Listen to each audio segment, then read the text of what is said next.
Delhi high court ने CAG report पर विचार करने में देरी के लिए दिल्ली सरकार की आलोचना की है। इस हाईकोर्ट ने इस मामले में टिप्पणी करते हुए कहा कि जिस तरह से आपने अपने कदम पीछे खींचे हैं उससे आपकी ईमानदारी पर संदेह पैदा होता है। हाईकोर्ट ने जोर देते हुए दिल्ली सरकार से कहा है कि आपको रिपोर्ट को तुरंत स्पीकर को भेजना चाहिए था और सदन में चर्चा शुरू करनी चाहिए थी, और क्योंकि ऐसा आपने नहीं किया इसलिए आपकी नीयत पर सवाल जरूर खड़े होते हैं।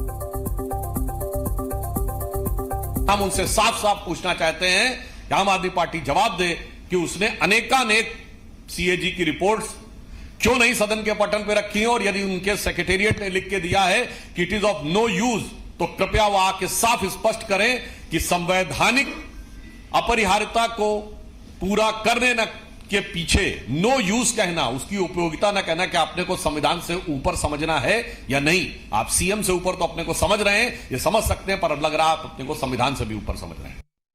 तो देखिए, हाईकोर्ट के इस बयान को लेकर बीजेपी हमलावर है। उधर कांग्रेस नेता संदीप दीक्षित ने भी इस मामले को लेकर दिल्ली सरकार से सवाल पूछा है। वो क्या कुछ कह रहे हैं, सुनना चाहिए आपको।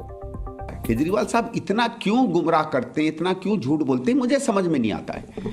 अगर सही में आपने झुग्गियों के कल्याण के लिए कोई काम किया होता तो इस तरीके के झूठ बोलने की आपको जरूरत नहीं थी। मैं एक और इनसे सवाल पूछता हूं और आपके माध्यम से पूछता हूं।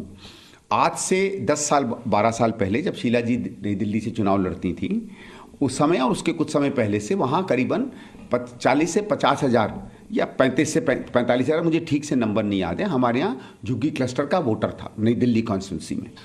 आज मुश्किल से शायद 7-8 हज़ार बचा होगा।